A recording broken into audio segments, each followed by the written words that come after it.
I was at that AI Tinkers the other day that we were just talking about in San Francisco, and we were talking, and it was like, oh yeah, there's two hard things in computer science: naming, cache invalidation, and off by one errors.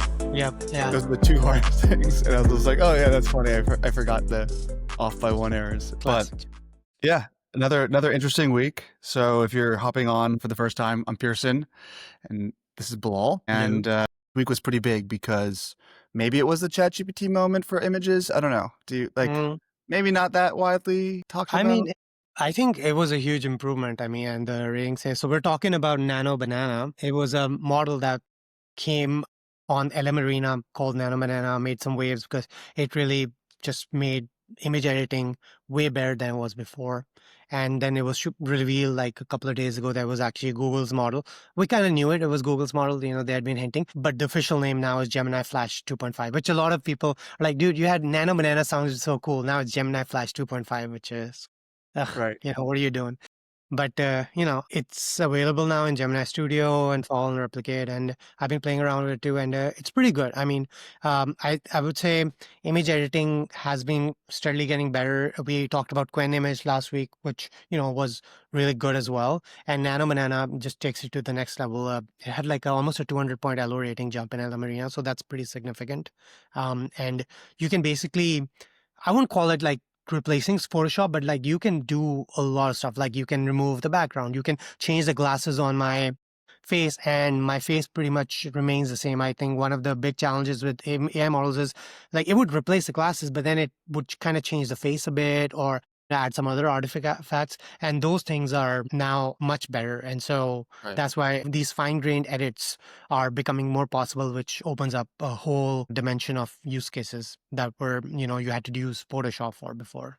Totally. No, it's super interesting. I mean, when we were talking briefly about Nano Banana last week, there was one phrase that you said. You said Nano Banana like 4 times in a row, and it was so funny because like Nano Banana, Nano Banana. It's like it's a tongue twister. It was just so I mean, funny that's funny. because I just like was editing a little bit of the last one. But yeah, it's really cool. I mean, image consistency, being able to pinpoint certain things and actually edit them is super powerful because we've mentioned before, I mean, there are a lot of creatives. If you're a creative, you don't necessarily want to figure out how to use the tool. You just want to be able for the tool to like work with how your brain works. So when you're like, if you're a painter, you know, you don't want to have a canvas and have to think about, my finger needs to hold my brush at a certain angle and then like stroke on that canvas to paint something nice. Like you're like, no, I have an image of this panda bear that I have in the woods, and I just am drawing on this canvas, and you're not thinking about the motion of your hand. It just kind of comes naturally. And I think we're entering more so towards that era of AI, like generative media tools, where it's less so about the tool, but it's much more so hooking in like straight to your brain almost and being able to just do the thing versus figuring out how to do the thing. And it's cool. Yeah, for sure. I mean, I really am one of those people that struggles a lot with like communicating exactly what's in my head. And it's, you know, it can be so frustrating because you have this amazing, powerful model there, but you're just like, you know, you can't really communicate properly. And that's why I think this is such an alpha still for people who just are able to express themselves, accurately about exactly what's in their head. Until we get like some brain and, you know, machine Neuralink Neuralink. machines or something, maybe this hook up directly to the LLM, it's still going to be a problem. But Nano Banana does a lot of interesting things. I think some of the really interesting use cases I can see is like you can have like the same person in different shots, which I think I've seen examples of. So that really opens up a way to create consistent storylines, etc. Because you can generate a video based on a starting frame and then take the same character, put them in a different setting, and then start a video from there. And so I think we're going to see a lot more consistent stories like that because of this. The other one is like just generating, obviously images of yourself in different settings, like LinkedIn photo, bridal shower or whatever, right?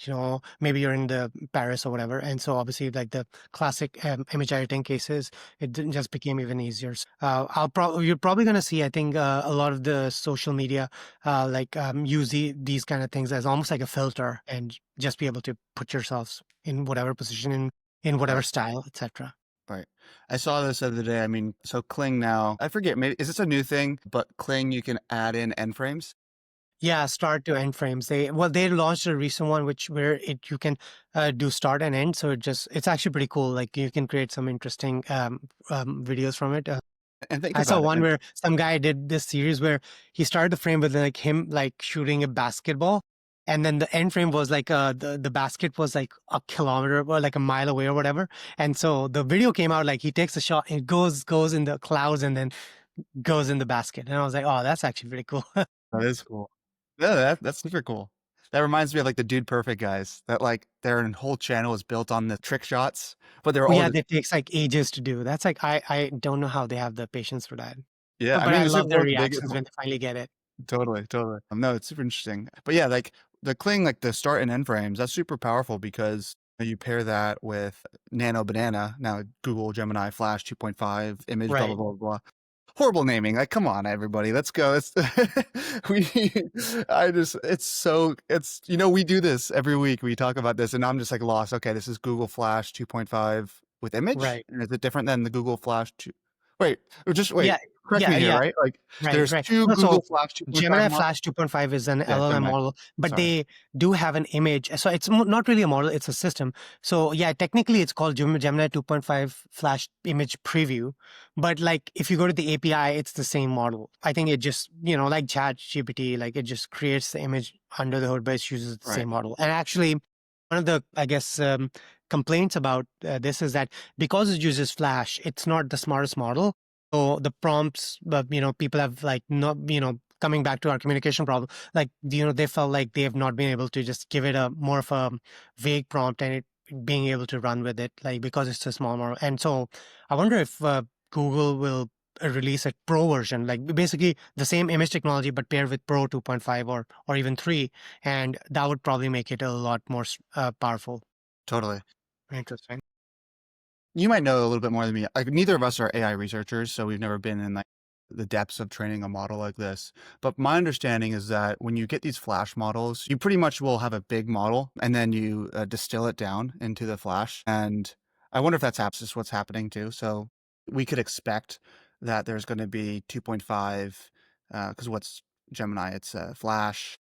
Right. It's Pro and then Flash. And it used to be, and there was an Ultra one too, but Right. I don't know if Right. that's still Because the everyone's case. kind of like it's also interesting too. I mean, like the ultra big models, like you had Meta's Behemoth, like Llama Behemoth or whatever, Hmm. that got like booted, Llama 4, I think, and it's just like they're two, like they came out with three, like small, medium, large, but Right. like the top end large one, they just were like too expensive. It's not going to be Yeah. Well, it comparable was to training, and then of course Zuck had to pivot because Llama 4 sucked, and right. they'll probably never release it. I think it was called Maverick. They're probably never going to release that. Meta is interesting. I don't know if you saw the news. Before I get into the gossip of it, but just to kind of close the loop on the editing thing, I think what's super powerful about this, like the start and end frame things you mentioned is like you can like imagine like the fine grained control you can do, like you can like have something like your character starts here and then generate an edited image where it looks your character looks to the side, and then you can generate a video. You can say he slowly gazes from the start to to the right, and it'll actually follow it exactly. And the cool thing about this is that rather than generating a video and hoping the video is right, once you have the start and end frames, you have a lot more control, and you can be very confident that the 5-second video you'll generate, which takes longer and is costlier, it'll probably be pretty good. So I think it does make it much easier, or at least cheaper to come up with a more tightly controlled Totally. movie. So I yeah, think very powerful. I imagine you're gonna have a lot of like people can do start end frame, then use that end frame to for the start of the next frame, and then for multi shots maybe have a that there is a completely different image and stitch it together. So there's probably some amazing pipelines, you can create No, using this. I bet. I haven't used Google Flow with VO3, and I wonder if so Google Flow is a product by Yeah. Google that is Yeah. like a creative studio that kind of felt like, at least to me, this is the mental model, like this sandwich approach that I Hmm. think that they're going towards, where you create the bookends, the first frame and the last frame, and Right. then VO3 fills in the middle. And I think this is kind of a piecemeal approach right now that's happening where you have Nano Banana, the image, flash image model, and then you have like VO3, and then you could do Kling, you could do like all these, like it's very still fragmented of a which is super exciting. I genuinely think like it's so cool to see such a broken like industry where it's like there's so much cool Right. technology, but it's so fragmented, it's so broken. It's a lot of alpha and literally just like listening to Creative Flux every week and figuring out, I mean, what are people caring about? But also just to be able to actually go and use these things. Like people will talk about stuff, you'll see it on Twitter, like, oh, that was cool. You'll never actually use it. If you get literally you'll get put into the top 0.0001% of society if the next time you're on Twitter or whatever you hear somebody say, hey, check out Nano Banana, and rather be like, oh, that's cool, is like actually going and playing around with it for like 10 minutes, you are Hmm. top like percentile, like so small. You're Absolutely. seeing the future right in front. You're playing with the future, and it's so exciting, you Yeah. know? No, 100%. Like that's why I love these tools and I love playing around with them because every time there's an update, there's stuff you can do that you weren't able to do previously, so it's like a completely new the dimension opens up to you. And it's like, yeah, I see so much cool stuff like on Twitter or other platforms, but you're right, like a lot of people, most people don't know about this, or if they do, they do the very lazy, like, oh, generate one image or whatever, like, they won't write. But the real alpha is like just taking it, stitching it together with other models or whatever, or just taking that extra step Mhm. in trying to hack together something that's very unique and interesting. Totally. Yeah. It's yeah. I think I mentioned this before. I mean, one of my favorite things that I genuinely enjoy is on a Friday night, having a glass of whiskey, sitting down in front of my computer and coding, just like doing whatever. I love programming so much, and I love building things and playing around with this stuff. And it's very fun. It's relaxful, especially if you get into like a flow state where you're working on something new. It's not like we're fixing a bug. Sometimes that can be fun, but like you're really just going from a blank slate and just building something. And like last weekend, I'll mention that later, like what I built this past weekend. But it's generally fun, and you're in a spot right now where it's like like a toy box of just all these things. And I even sometimes struggle with knowing even where to start. There's so much out there, and you just kind of be like, hey, this weekend I'm just gonna or this tonight, I'm just going to play around with Nano Banana and just try to get some consistent comic book frames Right. or like what Right. you did with the Space Needle in the background. And I was like, that looked really cool. I mean, yeah, it's fun. Yeah, I mean, it's like same with me. I mean, I love building these tools and stuff, it's like low stakes and it's fun. And it's funny, like you take a break from coding by coding, but that's kind of, it's true. Like, People don't it's nerdy, but understand it's that. true. Yeah. My dad growing up, he's been in the solar industry for 30 years, and long time to be in like renewable energy, 30 years ago. He always just said to me, he's like, hey, if you find something that you're super passionate about and you like doing it, like work won't feel like work. And I feel really Yeah. lucky to feel Yeah. like Same. every day, I mean, we get to play around with like these amazing things. I mean, everything from text models, video models, audio models, image models. And that's honestly like when I left Amazon to start JellyPod, was just because it was like, look, the most amazing technologies right here. I got to be able to play around with it as much as I want to and build something cool. So, Yeah. uh, Yeah. You're like Jeff right, Bezos. You saw the statistic. It's growing by 1,000%. Or you're like, I gotta jump in. He had that with the internet. He was like, it was growing by 1,000%. Here, and right. he was like, well, I have to, What's the do worst thing something that there. could happen too? I know, but But yeah, it's cool. Like I built a fun little tool for me was I wanted to basically be easily able to take one base image, create different poses, and then create a nice flipbook right. GIF out of it. So first it was basically a script that had basically an array of prompts which took the image and says change pose to like making a victory sign or smiling mischievously or whatever. And I ran that in parallel, which was nice. I mean, because you can run up to 10, I think, requests. And fine, and it's pretty quick. So it takes like less than 5 seconds for the edits too, which is also pretty cool, like compared to ChatGPT and stuff where it just takes ages. So it's like Right. great to have something quick and fast. So it generates like the 10 or so images, very similar but different poses. And then this actually took me longer because turns out rendering a GIF on the browser is hard. I found this like weird, like 15-year-old like GitHub package called gif.js and was fine because I wanted to use it on the browser. I don't want to like use FFmpeg or browsers because I want to make it free. Hmm. So I was able to figure that out. So if you guys want, I mean, we'll link it, but you can like generate your images in Gemini AI Studio, and then you can upload multiple images, and then it'll like play a video, and you can set the speed of the video, and then you can create a GIF out of it or GIF. I don't know which one. I always call it GIF, but whatever. But yeah, it was pretty fun, and I can see some really cool memes coming out of that. Yeah. Right. The other So one I did, which was funny, is you can create a storyline. So you can start with an image and you can say, okay, put a mustache on, then put a beard on, then put a parrot on his shoulder. And then when you do that, it's like a progressively edited image, which is very similar to if you've ever seen videos like from the School of Life or whatever, like he has this cool animation style where he takes the same image and adds layers to it. And it's a very interesting, visual. right.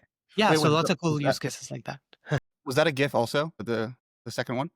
So you'd have Yeah, like a yeah, because you can easily do it. I mean, you can do a video too. With this is easy because most platforms you don't have to play it and it just repeats, and the repeated effect kind of looks cool. The loop effect looks kind of cool.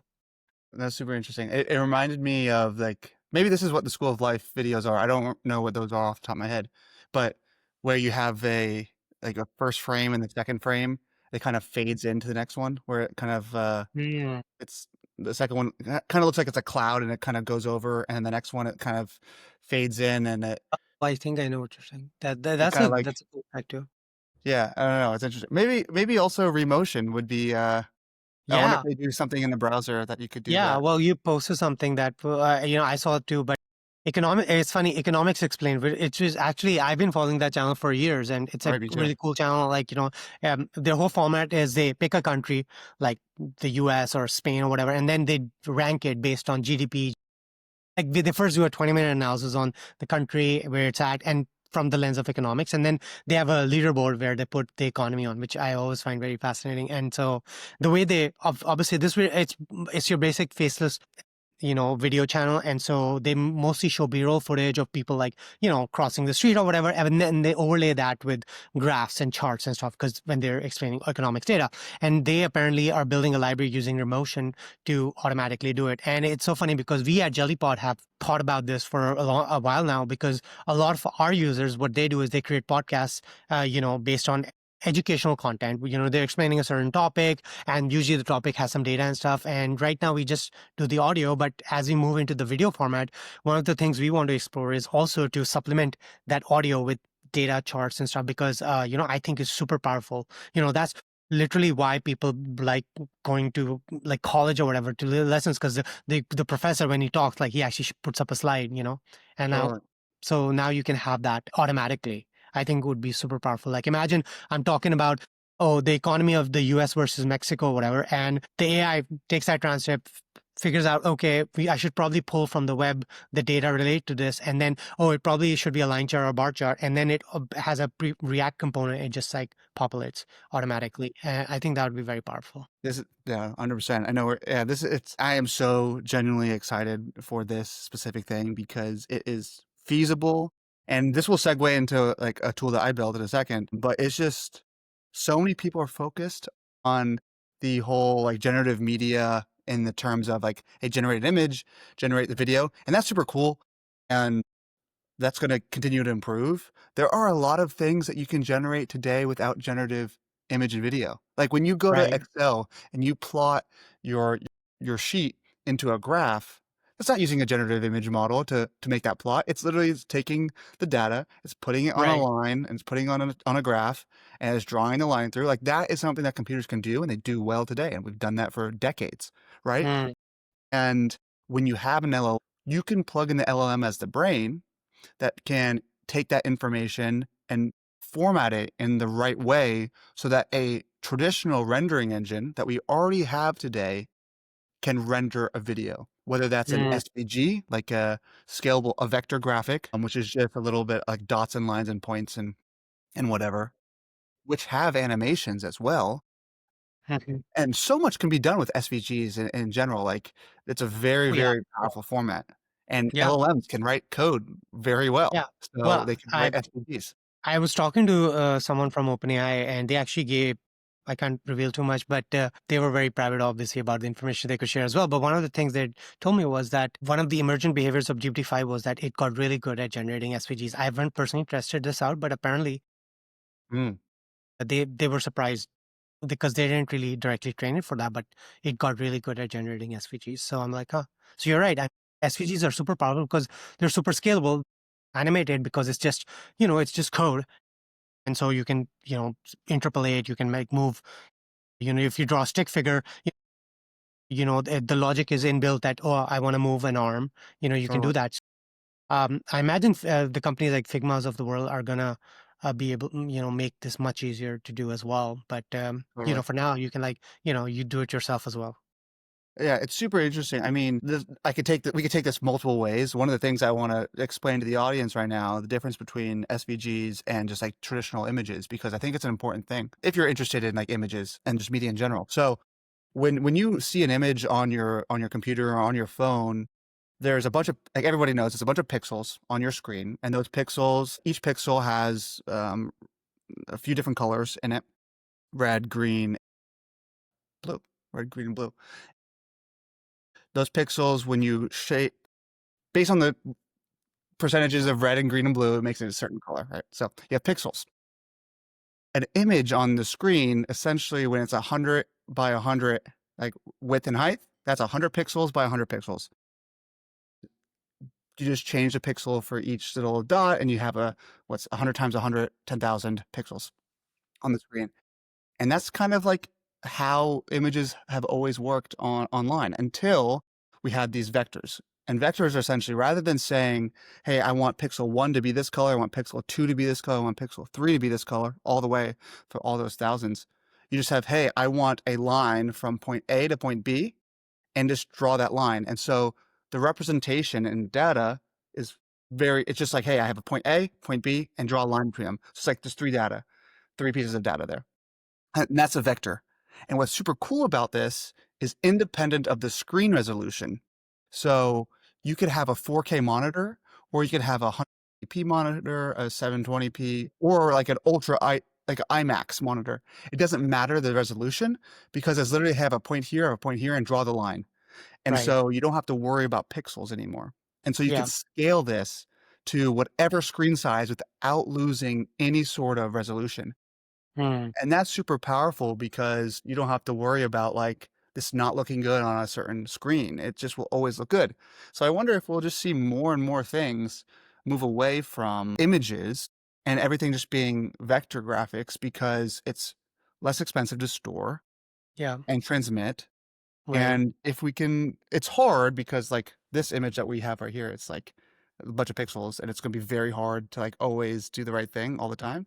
But for static images, I mean, just vectorize it and you could probably do pretty Absolutely. well. It's so fascinating, and it's controllable too, actually. I think we mentioned it before, but one of the coolest things I saw, was Duolingo.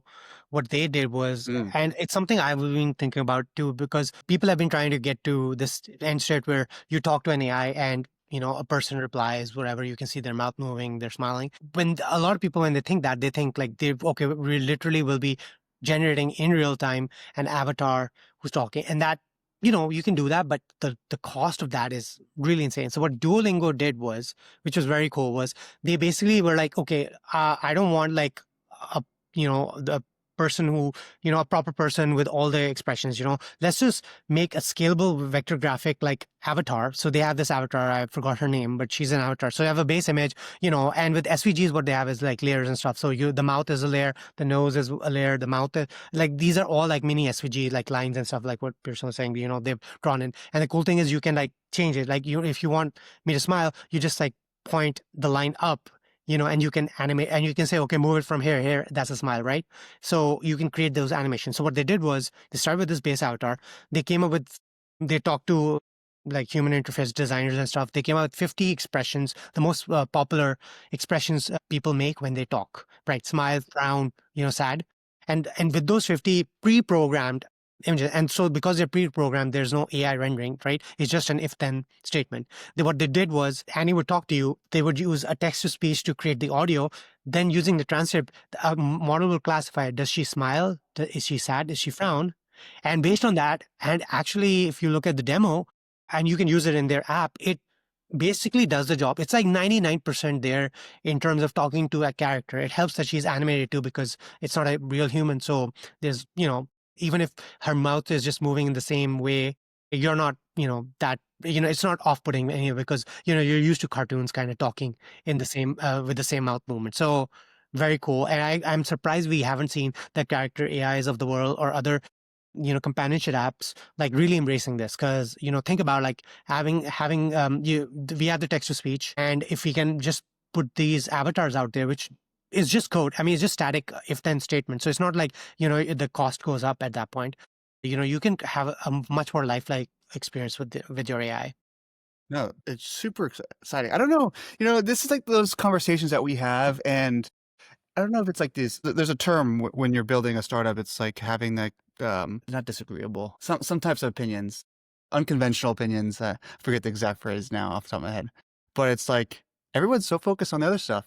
But hey, LLMs can actually do this today. Like they can write the code today to do it. I mean that's what that we're building, and we're working on it. But I wonder if people are sleeping on it. It's like the hidden secret that like there are people behind the scenes like working on this, doing it, like the Economics Explained guys and like Duolingo, and it's really cool. I mean, Yeah, so, so for anyone listening, I mean, if that inspired you, please go ahead, do it. I think there's so many cool applications you can build off using classification and then pre-programmed things. One of the fun, I did this like fun little project, I think 6 months ago now, and this is like, it would be way cleaner now. But I basically it was called like stand-up comedy, like practice. So like I would like speak into a mic and I would transcribe it real time, send it to an LLM, and then I pre-programmed sound effects. So applause, boo, or like, right, and so the LLM would decide, was it a bad joke or, right, like a right. controversial joke, because you even had the ooh sound, and it would like then play that sound, and it was actually pretty cool. Like it gave me great feedback. I was making a joke and it was like, applauding or not. That's So hilarious. so You're the comedian practicer AI. These are yeah, the types of little like vibe coded weekend projects you throw on the App Store, and you just put it even for free. I mean, you probably get it would kind of blow up. I mean, it's cool. It's yeah, funny. yeah. I might look into that. Like I think it's pretty interesting. But I think for anyone interested in the checking like the what Duolingo did, check out I think the tech they used was called Rive. Very interesting technology. I haven't like heard about, but it's their site looks super nice, and I like checked it out, and I feel like you need to be kind of a designer because there's a lot of designer patterns that go into it. But they have this like whole concept, Photoshop like parallel thing. They call it bones and stuff, and you have to make the skeleton. So a lot of work there, but very cool stuff. Yeah, Rives. I remember when I first ran across Free Motion, I also came across them, and Really, yeah, nice. it was like it's like, oh, interesting. What's going to work more for our use case? I think we definitely made the right choice because Rive seems like very powerful for, especially if you're creating like videos and just interactive content that's less static. I feel like it's dynamic. Right. And it's the only one, as far as I know, that actually has an like code. So most have like a UI and graphic for designers, right? You can design, but here what you do is you design it, but then they give you the code that generated. So then you can programmatically update it. And that's why Duolingo used Rive, because they had their designers come up with the avatar, the expressions and stuff, and then they gave it to the developers, and you're like, all right, now put this in the app. So Right. very powerful. So yeah. We'll tag that in the show notes. And maybe this week, I think we're going to try to, one of my weekend projects is to figure out, maybe send a newsletter out to everybody here as well, kind of recapping what we talked about and maybe summarizing the thoughts at the end into like a more written format. So we have the blog or the podcast. And then if you want to subscribe, just we'll send out the podcast to your email inbox. You could read the summary, see some of the show notes, and then also listen in your favorite podcast player, because I think it's powerful. I think we talked about some really cool things here. I mean, we talked about Google, Nano, Banana, Flash. We talked about Cling real quick, Enflow. We talked about Rive. Mhm. We've talked about what you built over there. And yeah, can people use the thing that you've built? The stand-up one, or the easy GIF, The Easy GIF. they're all out there. I mean, it's a the stand-up one is actually an open source repo. I haven't touched it in months, but maybe I'll brush it up. But I Yeah. think that could be interesting. That's fun. Yeah. It's cool. I did an open source project this weekend, too, which kind of segues into kind of what we were talking about with Yeah, yeah. SVGs. For anybody out there, I won't dig into MCP that much just because we could have a whole nother conversation on this, which probably does make sense. It's not as generative media, but MCP is called Model Context Protocol. And just like on the internet, we use HTTP as a way for your browser to communicate with servers over that protocol, like HTTPS, google.com, put the link in there. It's just another way for agents or like your LLM to communicate with a server. And it's similar. It's built on top of HTTP, but it's just a way to the protocol is built for LLMs because you need to describe the endpoints in natural language. They're more of workflows versus resources. And I won't dig into it, but MCP is just a way for your Claude or ChatGPT or Gemini to hook into services outside on the internet. Very powerful. So this past weekend, what I did was I built an MCP server called Satori MCP. And what it does, it allows you to generate beautiful images with React components. I didn't build the underlying library. Give credit to Vercel there. Vercel built this library called Satori.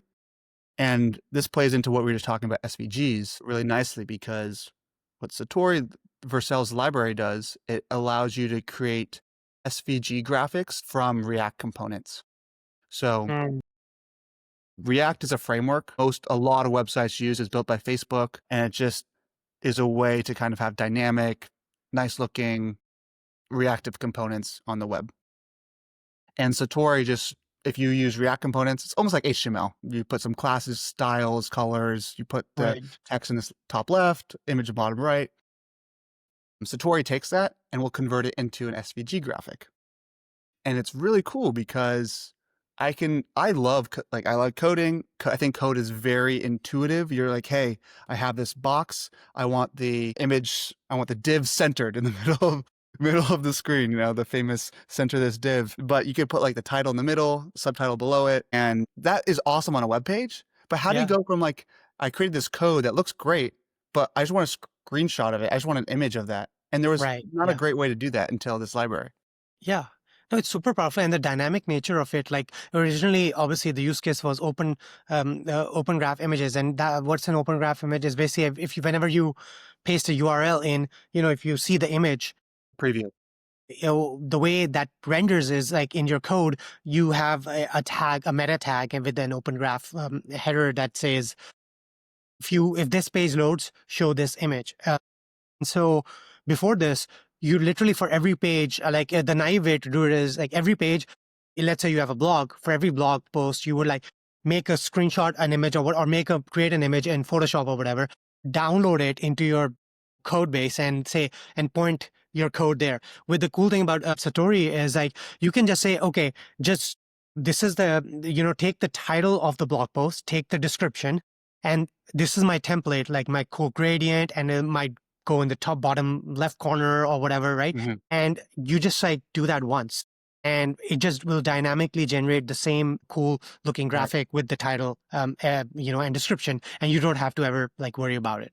Totally. And same with and you can extend that now to more than open graphs. Maybe you want to create YouTube thumbnails or something. We do that for GelPod. We create a blog post, cover images and stuff, based on the title, you can just generate it using, a button and not have to worry about creating them separate. So very Right. powerful. Right. No, it's super cool. And for every like the frustration. So frustration I have, you could go like if you're a graphic designer or just like anybody that's familiar with Photoshop, you could have a template in Photoshop. Like you could have, let's say, the title of your blog post in the middle and the description underneath. And every time you want to create a new blog post or create a new image or whatever, you take this template that looks nice, and that's hard. Like you don't.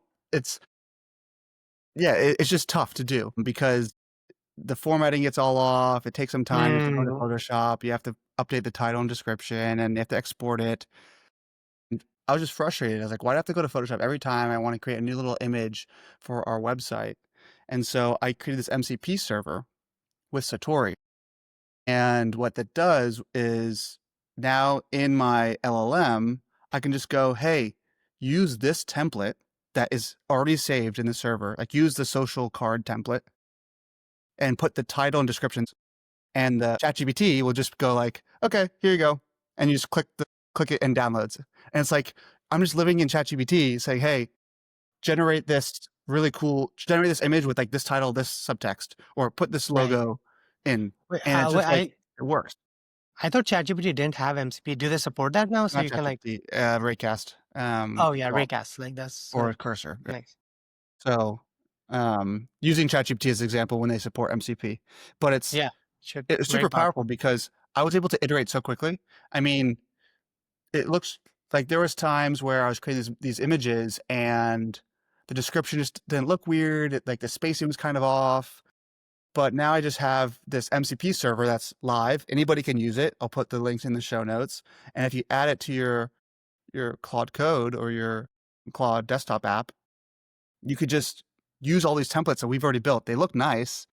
Right. And you say, hey, generate an image with this title and this description. And it just works. And you can just download it. It's great. Oh, yeah. I mean, having an LLM in the middle, I think definitely helps a lot, especially if, and I've noticed this with anyone who's tried to do captions has noticed it.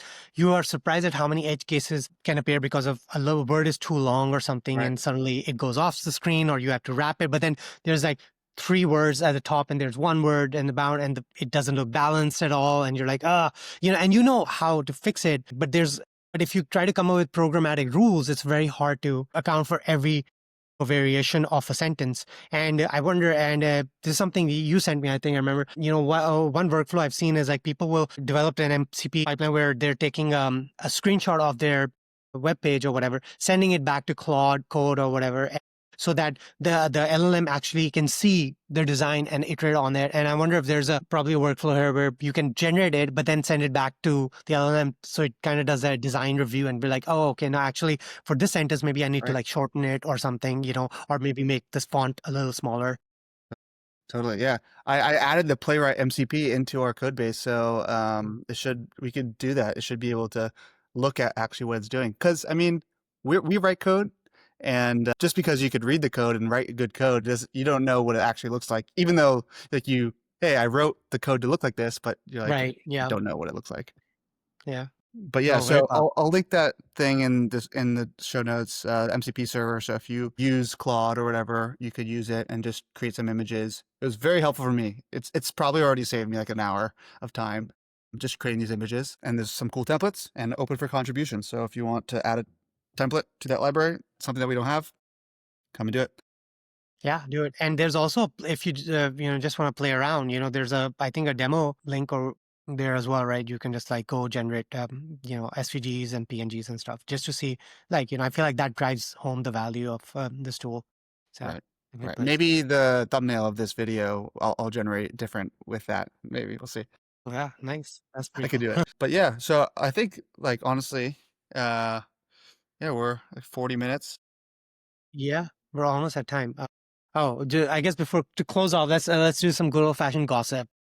Yes. I found this. I thought this was hilarious. I don't know if you saw, but so Meta has been poaching a lot of AI engineers. That's like, Zuck was like on a full blitz mode. He was like, "All right, I'm going to put down $100 million offers. I'm going to get the best people in because we're behind." Because Llama 4 was a very disappointing launch, and it kind of caused basically an emergency inside Meta leadership, and they were like, okay, we gotta get our act together. Alexander Wang, from Scale AI, was kind of hired to lead this team, and initially it seemed like they were like getting a lot of good talent from OpenAI, Anthropic, etc. But recently, what happened last week was one engineer from OpenAI went to Meta, and then within a week quits, goes back to OpenAI. Then two more, like yesterday, like one from OpenAI, one from Anthropic, go back. So I don't know what's going on, but it's like it reminds me of that Silicon Valley episode if you've ever seen the show. But in the show, there's this billionaire Gavin who's just trying to win at all costs, and he does the same strategy where Pied Piper, the startup who the show is based on, they're doing a startup, and he like wants to compete against them. So what he does is like he hires all these like stars, and one of the guys he hires, he's a leader. He shows up. He says, "All right, what do you have?" And they show him, and then the next scene is like him leaving, basically running away. And so I wonder if something like that happened. Like these guys were like promised, like, "Oh my God, you're gonna build AGI, blah blah blah," and then they show up and they're like, "Oh fuck, our goal is to just like create like stepmom avatars for Facebook or whatever." So they're like, "Ah, nope." You went in a different direction that I thought you were going to go, but like, that is true because I think it's very important that when you're hiring talent, well, first off, the people that went over there went for money reasons most of the times, Right, right. which is fair. Which I is why think, it's even surprising. It must have been really bad there for them to like, $100 million. Come to think of it, what's $100 million? yeah, because like the Or people or there, maybe OpenAI finally matched. I don't know. Under the there probably was some negotiations, and I'm sure they gave them something that was, well, yeah. all right, give me something. I can't just say no to $100 million. Give me 20. Whatever. It will be interesting though, because if OpenAI gives in to that negotiating power, they probably just would come back for the same salary. Because if they don't, then everybody else is like, "Yo, these guys left. They went to Meta. They took that offer. Then they come back a week later and they get a salary bump. Like that's kind of like messed up." Right, right, yeah, But that'll be an interesting cultural thing. I bet it's like what you said is that either one, Meta was just super far behind in their approaches, and they're just kind of chicken with their heads cut off, and they're kind of in this limbo state. Maybe. I have no idea, so take this with a grain of salt. I'm very, very bullish on Meta, though. yeah. But Same. it could also be that what they're doing and what they're trying to build is maybe not resonating as much with those researchers, like what you're saying, characters, avatars. I think there's a lot of opportunity in the advertising space, and I think that that's what Meta is going to make $1 trillion with in the Right. next I mean, it's decade just or so is one of those advertising. things they have to do. I mean, this is their product, so totally makes sense. So So yeah, it'll be interesting. yeah. Do you think this is going to continue next week? Do you think next week when we have this, there's going to be more people left, or is this like a little I blip and mean, like okay, I have no insight into what's going on in there, but like you, I would say I'm bullish Meta. I just think they have their distribution network. I don't think you should bet against Zuck. Think I actually think he's an amazing CEO and leader, despite all the fun people make of him. I think he's always been very good, bold, and made the right decision. That's why Meta is where it's today. People don't understand. Like he's been doing this. Like he bought Instagram for $1 billion. When he did that, people were like, "Are you insane? That's an insane amount of money to pay for like a 10% startup that's just does right? filters. What the hell are you even thinking? Just build it now." And now it's called one of the steals of the century. Instagram alone is worth 100 plus $200 billion. Same with WhatsApp. He bought it for 50 billion. People are like, "Are you insane? What are you doing?" WhatsApp is probably, especially in the age of like privacy, and secure encryption, it's like, one of the most important networks in the world. So he saw, and same with AI. People are saying, "Are you insane? Why are you spending hundreds of billions of dollars on this?" I know his VR bet hasn't paid off yet too, but I think similar thing. 5, 10 years from now, people are like, "Yeah, I'm glad he was at the helm and he had the executive authority to make those decisions." So I think, yeah, he's always been very bold. And, the way he thinks of it, I think his percentage of market cap, he says, you think of it as like $100 billion. I think of it as 1% of the market cap of my company. Would I be willing to bet 1% of my market cap to get to AGI first? Fuck yes. Sure. Yeah. So it's a it's Yep. a completely good bet. I think it's a very sound bet, and I think it'll pay off for them because they have their distribution network. They don't need to be the leading lab. They just need to have a good enough AI and be able to roll it out in a way that adds more value to their network effects, which they will. And it's also it's like who are the users of Facebook and Instagram? It's consumers and the people that are using like Anthropic and OpenAI. Maybe like everyone's model is going to be able to code. They're going to have logical reasoning and things like that. That's just like a foundation. But for Meta, I mean, the difference between GPT-5 and GPT-6 in terms of like abilities it's going to be so negligible for the vast majority of people that are communicating with it via Instagram. You're probably just talking to a character. And you just want that character just to like not sound weird. Right. You're just having a conversation, and it's not going to need this like crazy AGI stuff. And so maybe they're like, hey, we just don't want to be dependent on these other labs. And then you have the network, the distribution networks, Yeah. and Yeah, right. I mean, I think so. I think they're in a great position, and I think all the hyperscalers, all these OG companies are in great position. The other company, will close off after this, but I do have some, I think, news to share. You, as everyone, anyone who knows me knows, I am a huge Google bull, and I remain a Google bull. Nano Banana, we talked about Nano Banana, but they're hopefully Gemini 3 will come out soon. I think that's gonna kill, and they're just like killing it. You know, they have the best image editing model now. They have Veo 3.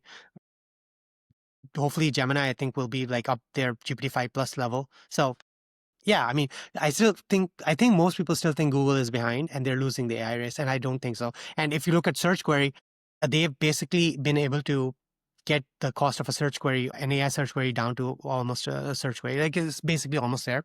So yeah, and the AI overviews, I think I love the AI overviews. So I think Google is in a great position. And then, and finally, what I'll share, which I can't share who told me this because it's insider knowledge, but apparently they are right now deploying VO4, which means they actually have trained it already, which means they're deploying it. I'm sorry, which means that, you know, that we'll hopefully very soon see something a lot better than VO3.